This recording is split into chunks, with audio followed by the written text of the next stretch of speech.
Liverpool have basically decimated Leicester 2-0. 2-0 doesn't sound like much of a decimation, but that's what it was as far as I'm concerned. And looking ahead to Burnley, the manager did his press conference this morning, which was really kind of him. So we've got all the information from that as well. And coming up also in the show, we've got a couple of inserts if you are listening to this as the podcast form. Kevin Day on his excellent book, Who Are You?, which looks at all 92 league clubs, plus a couple more in there as well. And Daniel Harris on his documentary, Tosh. That is to come, and there's a clip from that documentary about John Toshak on there too. Gareth had that conversation earlier in the month. It is a belter, so all of that is to come. But we are going to start off talking about Liverpool versus Leicester. And Steve, it was without Liverpool ever feeling as though they were hurried, without Liverpool ever feeling as though they were stretched. Liverpool just basically turned a game of football against a side that finished fifth last year into an absolute non-event, and they strolled to victory in the end, 2-0. It does feel like a relatively fine margin with a late goal, but Leicester don't really have a single decent opportunity outside of the first 5 minutes. No, you're right there. I think Liverpool just... Patience was the key last night for me. I think after the beating he took at Nottingham Forest, Leicester were always going to make it themselves a little bit more compact, a little bit deeper. So I think patience was going to be the order of the day, but Liverpool controlled the game. Thiago in midfield was absolutely magnificent with the ball, and just orchestrated everything from there, really, from me. And then as the game wore on, tired legs came a factor for Leicester, and patience, as I said, we got the first goal second half. First half, second half, we just put our foot down and we just looked like a football team that really smelled blood in the water. And just a shame, really, that the only score was only 2-0, because I thought we were worthy of at least 2 or 3 more, maybe. Gareth, what Steve says there is, I think, one of the key takeaways from the game. That it's difficult to always get your head round when you're in the emotion of a match, is how hard Leicester were having to work just to stay in it with Liverpool. Yeah, that was one of the big things I took from the game, to be honest. That, we were talking about it on the post-match pint, just what a nightmare Liverpool are to play against. And, I think Steve's right in that, their pride's been hurt, gone out of the FA Cup, the holders, the league season's not going the way they want. You've got the manager having a real go at the players, perhaps taking that a little bit too far, in my opinion. Yeah. And so he wanted a reaction, and they were trying to give him one. They were working hard, but, they couldn't get out. We controlled the midfield. And all game, it was just about graft and running, shuttle runs, trying to stop Liverpool. Liverpool have all the possession. Liverpool have all the shots. Liverpool are camped around the edge of the box, just moving them side to side, looking for an opportunity. And it was just about when it came. And I think the ground reflected that. As some people commented on the atmosphere, but for me, the atmosphere reflected the game, which was, we know a goal's coming. We're not on the backs. We're just waiting for that goal to come, and then it'll go off when it does. And what made me laugh about it as well is, you've grafted for 60 there as a Leicester player, and then you bring on Elliott and Mo Salah, and it must be like, oh, for fuck's sake! Like, imagine how your legs feel seeing them come off the bench. And then, Salah nearly scores, one of the best goals of the season. Schmeichel's nowhere near that, by the way. It's the top of the bar. Elliott looked good again when he came on. And it just, all of a sudden, the cards feel like they're falling in place for Liverpool. Fully fit squad. He's done his press conference, as you mentioned, and he says, Henderson's fit again now. Sadio Mane's fit again now. And there's almost an embarrassment of riches now, all of a sudden. And I think, if you're on the outside looking at it, like, I read a report today about our game and about also the prospect of us catching Man City. And I was quite surprised by the language in it, really, in that it was talking Devon Lock and all this kind of stuff, as though it was like, as though Liverpool have got no chance whatsoever. And I was like, well, what I'm seeing is a Liverpool side more than capable of going on a long run of wins. And footy's footy. Things can happen, injuries can happen, COVID still is kicking about, and freak little results have happened to City before. And if we're just there on the coattails waiting for that freak result, waiting for that little slip up, who knows? I don't think it's Devon Lock at all. I don't think that, Phil. I think while Liverpool are playing the way in which they're playing last night and the embarrassment of riches that Gareth refers to, for me, it's very difficult to see what stops this side. I think they'll have a really difficult time in Milan, because Milan look like they're a really, really good football team. But one of the things I took from last night was saying before about just how hard you've got to work to hang in with this Liverpool team. You know, we'll talk about Burnley. Burnley work ever so hard. They're a team of grafters, but you think Liverpool will have too much. Then the forthcoming league games, the Norwich, it's Leeds United, West Ham at home. You know, you go all the way through to Brighton away, and then it's Manchester United at home in this run until the next international break in terms of league games. And one of the things I just took from last night as I was watching them was, my God, it'll be a good side that manages to stop these in any of these forthcoming games.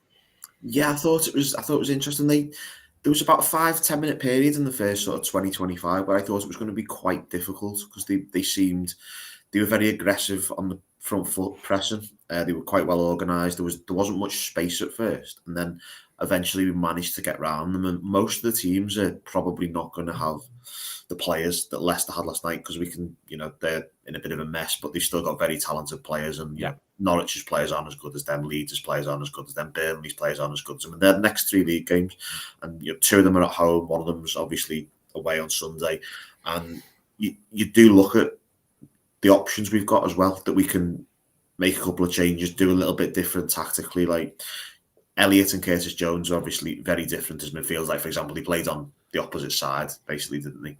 So you're making a real change in what we're doing. And then a team like Norwich have got to adjust at that kind of thing during the game. It's just like there's 2 teams in this league who are head and shoulders above anybody else. And then there's probably 4 who are head and shoulders above the rest.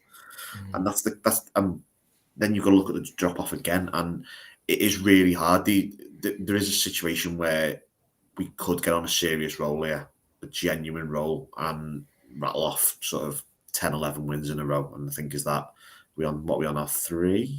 Are we on now? Third one, yeah. Third one, yeah. So that's 3 already. Yeah.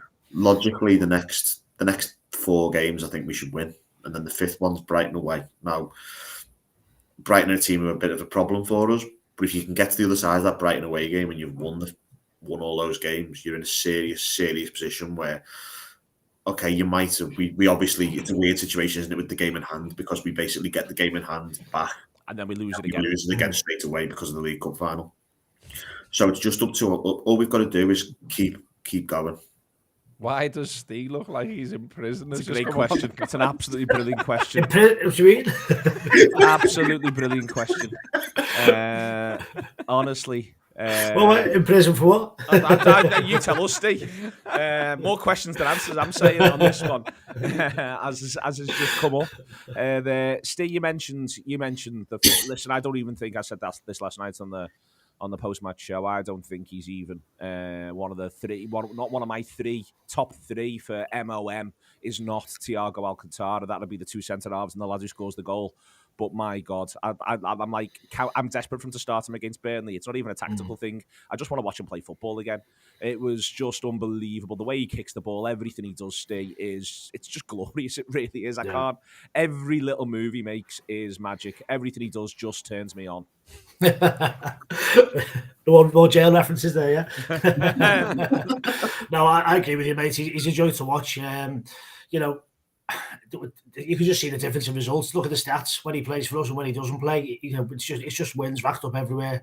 Every time he plays, especially with Fabinho, it just gives us something that no one else can give us in that squad. For me, just that little bit of. He loves a little half turn. He set Maddison last night on a turn. Maddison's still going. I think now it's absolutely glorious. He moves the ball so quick. He sees passes that other people don't see, and he must be an absolute nightmare to play against. I think. I'd be wary about. I'd love to see him play against Burnley. I really would. But I'd be really wary about him. Getting injured, picking up another knock. I mean, we know he likes one of them, and they're not usually like 2 or 3 weeks. They're usually 6 or 7 weeks, which isn't great, and we miss him massively when he's not there. So hopefully we can keep him fit and keep him in that midfield and build around him. I mentioned the centre halves there. We always end up talking about the brilliance of Virgil, Gareth, not least because he is, but just as a unit, the pair of them, I think, they're just so special. They look to me like they're getting back to their sort of 2018-19 levels. I think there's been a couple of times this season where maybe they've not been quite at it. At the minute, every single time you see them play, they just look like a genuinely great, legendary centre half pair. Yeah, absolutely. Just so calm-headed, aren't they, the pair of them, and you can see them barking out orders at times. But both comfortable on the ball. Absolutely superb as well. The assist from Matip last night. I mean, very you know, good. that situation, that moment, that time in the match when we were getting a bit jittery, and I think they were on the pitch as well. Like you said, Leicester didn't really have any chances. Obviously, the Maddison one first half, but there was a little breakaway where was it Daka as one that goes just over the bar. Now that was doing for my nerves, that little moment. Yeah. And we just needed that other one. And then Matip in that moment is you know, he controls the ball, edge of their box, plays it through the lad's legs, Jota's in goal, and that's our centre half. Yeah. Do you know what I mean? And going the other way, you know, 2 opportunities all game really for Leicester says what it was in that they totally bossed it back there. But then they're putting us on the front foot as well because they're both able footballers. You know, we've watched various types of defenders for Liverpool over the years. And, you know, when I used to love, for example, Stefan Henshaw, but he couldn't fucking play on this side. No. He wouldn't be near it because, you know, he wasn't a footballer. He was a stopper. Just think how red his cheeks would look. Always looked like he'd been goosing as soon as he got on the pitch. But yeah, he wouldn't get near it. These two, and I know some people like rail against the term, and I don't really know why. I don't know why it winds anyone up, but they are Rolls Royce players. Yeah. You know, and I know it's an absolute cliche, but they are, and you're right to say as well. You know, some of the defenders in the past that we've lauded. Sorry. You know, these are up there. I've got to be honest with you. Like, you know, Hansen and things like that. These are in that category. Absolutely. And that's how good they are. And this is the thing about this Liverpool side and this Liverpool squad and why we should all be incredibly excited. The quality all the way through, the spine of the side is absolutely unbelievable. And then we've got everyone fit for what seems like the first time ever. And like we just said before, you know, if you get into 60 and a side's been doing the low block for 60 and having, 30% possession or whatever thereabouts, that is absolute graft. And then when you bring in, you know, 3 or 4 on that times with fresh legs who were also brilliant, who were ready to come on, who were switched on, who haven't run for 60-odd minutes, you know, you are going to win more often than not. Diaz gets to get his league debut, Phil, and to me, I just thought it's odd how easily he fits. You know, that's almost the scary thing, really, is that he looks like he's clicked in. Now, I think there's a little thing here where sometimes I think this team, it's a little easier, I think, in a strange way to fit in the front three than it is to fit in elsewhere. You know, I think if you're a left back, you'd ask to come some quite specialist stuff. We saw Fabinho take a little bit of time to get himself into what we want from our deepest midfielder when he first arrived. I think in general, in football senses, it is easier to just sort of click in an attacking position and give things a go and see where you end up. But the flip side is he's way beyond just giving things a go. If anything, he was playing balls that his teammates should have been anticipating better in that first half. You know, stuff that we do towards the penalty spot, rolling it back and all that sort of thing. I thought he was just terrific. Yeah, in some ways, there's a bit less pressure if you're coming in the front three because you sort of, if you make a mistake, you're 60, 70 yards from your own goal for the most part. So there's someone behind you to sweep it up. Whereas if you're one of the full backs or you're centre back or you're Fabinho, as an example, it's a real problem if you do something wrong. But he just looks great, doesn't he? I thought there was a really interesting line from Klopp last night where it sounded like he's been studying Liverpool and the movement and the patterns and things like that, which I think is really interesting, a really good sign that he knows what he's got to do. And it's not just a case of turning up and being good at foot. He's got to fit in. He's got to play a certain way. He's got to do certain things. He's got to make certain runs, play certain passes, go somewhere when he's not, even make a run where you're not supposed to touch the ball. You're just taking a defender away and creating space for Jota or for Robertson, or, you know, taking a defender away from TAW, for example, while he's trying to pass the ball. It looks really promising. And I not wrote him off as such, but sort of thought that there'd be a real period of acclimatisation where he wouldn't get much football in the next sort of month or two, and then he'd come in and he'd get 10 minutes here and there. But I mean, he deserved every single minute of that start last night, and by the sounds of what they're saying in training, he was great, and he's in a position where he's going to be a real option the rest of the season, which is a huge boost for me personally, because I didn't think he was going to offer this straight away.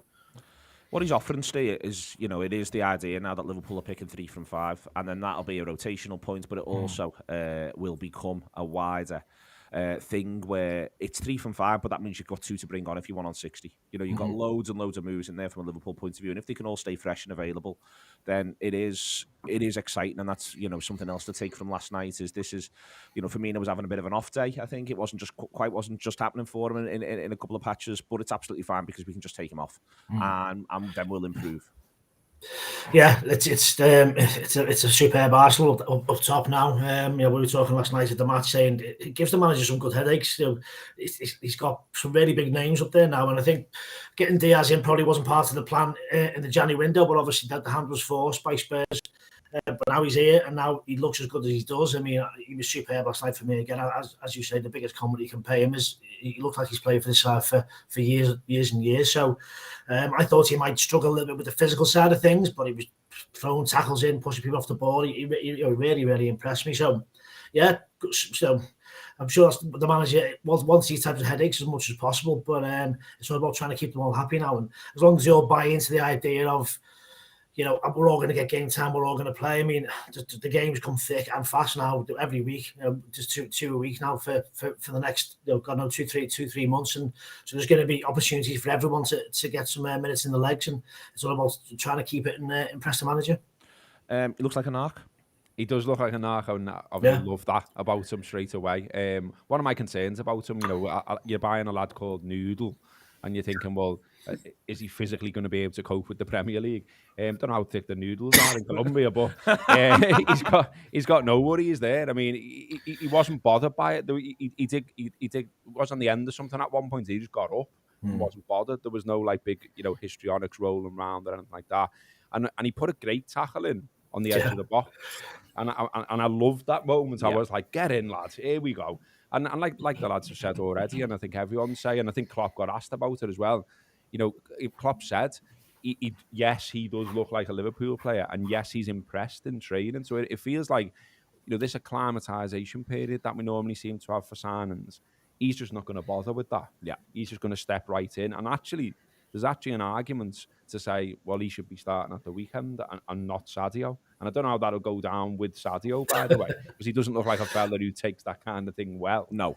But he has been kicking around in his home country, rightly enjoying what he's achieved at the African Cup of Nations. So maybe that's the sell. Maybe just this once we can stick him on the bench and see what angry Sadio coming off the bench is like. Champion Sadio as well, though. Absolutely looking forward to it. Hopefully you're enjoying this on Tour Live. There was all of our post-match stuff. There's been review as well. Download the app to get all of that. Gareth hosted post-match pint in the church last night. It's ever a pleasure to be there. Thank you very much to them. We were in the Glenbook doing the audio. Thank you very much to them as well. Everything that you need if you download the app, pulling it together post-Leicester, and as I say, review is out in a little while as well. You can get that there. If you listen to this as a podcast, coming up now, we've got Kevin Day on his book, Who Are You? And we've got Daniel Harris on his documentary, Tosh. If you're not listening to this as the podcast, if you're enjoying it as the live, well, the way it works is that we are back to talk about the big man. It is fair to say. I've got no idea what that was, Andy. Come on, mate. We all like a laugh. Just come up there. We're all like a laugh. Especially at Steve's decor, but you know, there's a time and a place for that sort of thing. Is that Mark Roberts? It was my word. Anyway, we'll get clarity on that as it wears on. Let's talk about the big man, Phil. You and I have both seen him play this week. He will be a handful for Liverpool to deal with. He is a different proposition to Ashley Barnes or Chris Wood. For me, he looks a better footballer just in the snatches that you've seen than either. His goal-scoring record's the business as well. This isn't to say for a second that our wonderful central defenders, whichever combination of them he picks, can't deal with him. Don't get me wrong. But he will be a threat, and he's clearly Burnley's way out of their relegation battle. When you said the big man, I thought you were talking about the busy that came up on the screen. Yeah, I think it's not necessarily on the defenders to handle him. I think it's more on the rest of the team to stop the ball getting into the position where the defenders have to handle it, because we can press them. They're obviously gonna look to get the ball into the fullbacks and look to service him, aren't they? They're gonna basically use him as an out ball. Everything is going to go through him. They're going to try and get men around them. So if what we can do is stop them working the ball out towards the fullbacks, I presume we're going to be Loughton and Taylor, I guess. The aim is going to be get the ball to them, knock it up to him. He's going to hold it up. He's going to win it. He's trying to play in Maxwell Cornet or Dwight McNeil or whatever. We've got to stop him getting the ball. And once he does get it, you create as little work as possible for the centre backs to not allow him to do anything with it. Like I think I'll possibly go with Konate. Actually, just a bit more of he feels a bit more of a physical presence than Matip, and I don't know whether that's like a psychological bias because his shoulders look a bit bigger or something like that. But it just feels like what you do. And also, I think we're in a sort of position where we're taking the next few fixtures into consideration, and I think he'll want to go with Matip and Van Dijk as the Into Milan, you pick Matip and Van Dijk, so maybe that makes his mind up, Phil. Yeah, and then you probably move on to Norwich, and you probably don't play Van Dijk, for example. There's loads of things you can do, and it's just great to have all these options because it's something that we didn't really have it. The season we won the Champions League and the league, we didn't have it. We had a little bit, but not to this extent, and we're able to look at this and go, wow, what, it's been very easy to pick Liverpool teams the last couple of years, but this is what I think the team will be today. I think we're in a period where you could pick a team, everyone go, yeah, I agree with you, and then it turns out you got 6 names right. It's a great position to be in. They're not to be taken lightly, and I don't think Liverpool will either. The manager sort of talked quite warmly, actually, about them in a way in his pre-match press conference. He wasn't, in any way dismissive of them. He said he had the pleasure to watch Burnley against United. The quality they produced was incredible. It was a proper team performance, big possibility for them to stay in the league. Talked about how well we did about them earlier in the season. He talked about Weghorst, says that you've seen he is a lively boy. He was very active all over the pitch. Burnley ask for all physicality you can put in the game. They are good when they have the ball. They have footballers everywhere. My point is, and I suspect the manager would agree with me, I think they're probably the best team ever to sit 20th in February. They're certainly the team that'll be toughest to play against ever to sit 20th in February, and it'll be tough. I think on Sunday it'll be a battle. They've drawn a fair few recently. We're gonna be in one, is what I'm saying. They've only lost 8 games all season, even though they do sit 20th. There's games in hand, but there's just tons of draws for them. They're a very difficult team to beat. Yeah, they always seem to cause the same problems for the same teams, really. I was used to be more nervous about the physical battles when it comes to Liverpool, but I'm a bit more, with the likes of Konate, who was able to be drafted in a centre half. I think Phil gets that shout right. I think he plays. Henderson will no doubt come in. He'll have a bit more steer into that midfield as well. It's more about when what's going to come with Burnley. It's going to be long diagonals into the box. It's all about Liverpool winning the second balls and just stepping up to the plate and coping with the physicality of it. Really, take your chances. They don't give too many away. I mean, I know what's the United brief they had on my iPad when they played Burnley, and United first half were very good and they had a lot of shots, a lot of chances in and around the box. So if we can cause them the same kind of problems, just make sure we take our chances. That's the biggest thing with them. And just make once we do, if we manage to go a goal ahead, then just try and control the ball and cut off the channels and supply into the big fella in the box, really. But we know what we're going to get. It's going to be physical. It's going to be tough. So it's about setting up properly to deal with that. The other thing about them, Gareth, is, for us, they do create chances against United. Sorry, they do concede a lot of chances first half against United, but second half they tighten it up a little bit. It's a good centre-half partnership and it's a good goalkeeper, and they've got a lot of experience of playing with one another. And this, again, it's a centre-half partnership and a goalkeeper, I'd say, of a side who are top 12, say, to be honest with you. Tarkowski will go to a bigger club this summer, you'd have thought. Ben Mee's club captain, being around the block, I think he's a good player. And obviously the goalkeeper is knocking around the England setup, as the question marks on him are about the way he uses the ball, not to do with his goalkeeping. And that is one of the things that Liverpool are going to have to be prepared for, is that, Burnley can frustrate and they will defend well. That doesn't mean they can't be broken down. City have beaten them emphatically. We've beaten them emphatically in the past, but they will be solid and they will take a bit of beating in the first place. Yeah, I mean, they haven't won since October, so I wouldn't be talking them up that massively in the bottom of the league. Mo Salah scored more goals than them as well across the course of this season. So I think they will. All the things that have been said are absolutely right. That you get a fight, you get a battle. They're used to not having the ball as well. I mean, even when they come to Anfield last year and end our 68-game unbeaten run, bastards, they have 28% of the ball. Yeah. And, and you look at the stats across this season, not a lot's changed, 30-odd% here and there. I think maybe one game, the last game they won, Brentford, they have 50-odd%. But they're used to not having the ball. They're used to sitting in. They're used to frustrating. But it's not working for them. They're going to go down if they keep getting results like this. So at some point, they've got to try and do something about it. The lad they've got in is what they're trying to do about it, as you said. But nevertheless, all season long, particularly since the turn of the year, they've not looked like scoring goals. Yeah. So, that's a plus point for us, obviously. And I think once we get through them, we only need to get through them once, get 1-0 up, and then they're struggling. What are they going to do? I think it suits us, this being at their ground, for that. I think the idea that if they could go 1-0, if they could go 1-0 down, I think there will be a desire from their supporters to see them change it and improve it. And I think that'll mean that they can't do the thing where they just hang on until 80 and just see if they can nick something. You know, I think there will be a bit of onus on them to force it.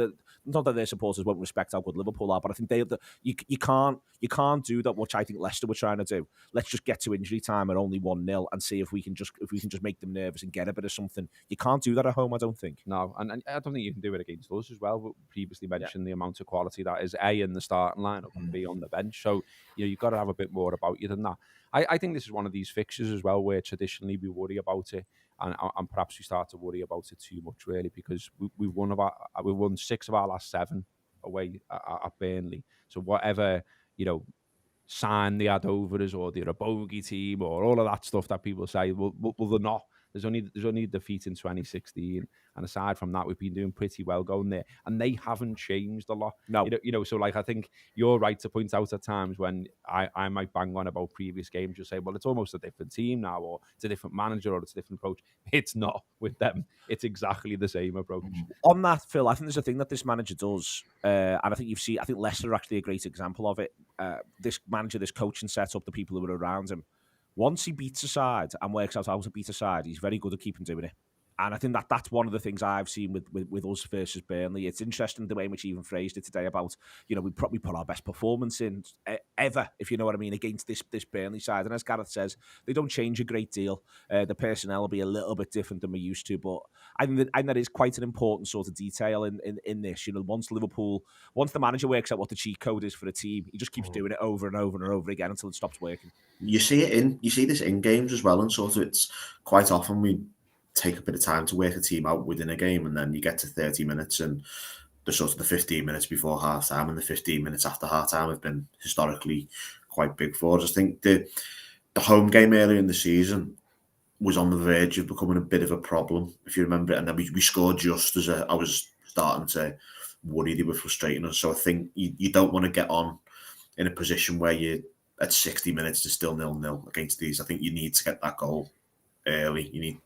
And also they're in a bit of a position where, all right, there's goal difference they're a bit worried about, but they could do with 3 points, and they almost might have to gamble the point to try and win 3 and go, well, we might just lose to Liverpool anyway, whatever we do. So we might have a bit more of a go than they possibly would in September or October, for example, when they can go out point great.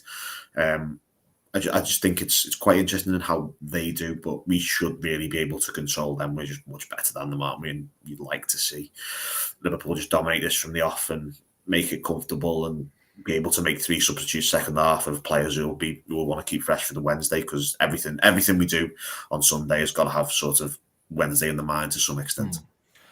Pick me a team then, Gareth. Pick me I'll start. Alisson, Trent, Virgil van Dijk, Robertson. Pick me the centre half. I think you're right, Canate. I think you want Mata playing in the San Siro, and we know that at times, albeit touch wood, he's been much better his injury record this season, and he's played strings of games where you thought, okay, I'd rather we not test that theory. And I think Canate will be absolutely fine Burnley away. In fact, we'll probably love it. So throw him in there. Henderson's back, isn't he? So I think the skipper comes back in. I think it's worth saying as well that sort of it feels to me that we're at the start of an intense run, so we don't have to start worrying too much yet. Yeah, do you know what I mean? So Henderson I think comes back in. Fabinho for me just starts every single game whenever he until he's done. You know what I mean? Until he needs a rest, because I think he's so vital to what we're about. And he'll love Burnley. The other one is the one where I think maybe. Don't know, like where's Thiago at? We've got to manage him. Steve mentioned it before. You really got to manage this fella. I think he's going to be so vital at times for winning games. If we think we can win it without him, then sound. And it might be a bit attritional for him. I don't think he minds that, by the way. I just don't think he's very good at it. Do you know what I mean? I'm not convinced. Like he's a decent tackler and a decent battler. I think he's got it in him to try to be, but it's not his forte. So my other midfielder, I don't know. I think that's up for grabs a little bit. I'm gonna stick to the idea that Sadio doesn't start, because I think Mo, Mo not starting the setter. Well, we did it with Mo. We're gonna do it with you. Do you know what I mean? Don't get a cob on. So you leave Diaz in, you start Mo, and you start Jota. Agree with that, Phil? Not quite. I agree with the back four. I think it might be Henderson, Fabinho, and Kaiser as in the midfield. Keep Thiago fresh. You bring Elliott on 60 for Kate or something like that, and then I think Jota, Firmino, Salah front three, and then you bring Mane on for whichever one you fancy on 60 as well. Similar with Diaz, you can change it up. Firmino seems to like playing Burnley, doesn't he? Yeah. It's one of them, weird things where a player does all right against the club. Because I think there's starting to be a conversation again about Firmino, where everyone's looking at each other going, what's happening with this? Is he the one that goes? Yeah. Do you know what I mean? Because there's the three all waiting on a contract. I don't think all three are signing one. I just on that quick. I think he's become more useful to us on the road, because I think almost the way sides are now playing us at Anfield at times means he's almost not quite redundant, but you sort of know what I mean. You don't really need to link these bits up, because sides are just letting you do that bit. If you sort of know, like you're getting it in there anyway, you're getting it around the box really straightforwardly. And I think that's one of the reasons why. So he's sort of, I think I'm watching the times feeling like it's almost like he's there to solve a problem that no longer quite exists at times. And I think that's a little bit difficult for him at Anfield. I think it's different, obviously, away. What are you going for, Steve? You agree with that broadly? Yeah, pretty much. I agree with the back four with Canate coming in. I think he'll give us a bit more steel back there, especially in the aerial duels. And I think Keita gives us a decent high press on the edge of their box, which he's really good at when balls are dropping in around there. So I think Naby comes in for Curtis. It's tough on the front three. We've got a wealth of riches up there now. I'm not too sure which way to go. Personally, I like the three that finished the game last night. Diaz, Jota, and Salah. That gives us all kinds of width and pace in the right areas for me. And obviously, Jota's absolutely on fire. So I think he's undroppable at the moment for me. So that's the front three I'd go for. I don't think he'll go though. I think he'll play Bobby. All right then. We all think we're going to win. Yeah. Of course. 2-0 to Liverpool. Excellent stuff across the board. Firmino in there as well. Brilliant stuff. Thank you very much for TAW Live this week. Thank you to Daniel and to Kevin. And then on top of that as well, we've got Gareth, we've got Phil, and we've got Steve, Andy Heaton for producing as well. Enjoy everything you can with the Anfield Wrap. Download it. Everything to come this season for the Reds. They remain in all four, and they will remain in all four for a very, very, very long time, if last night is anything to go by.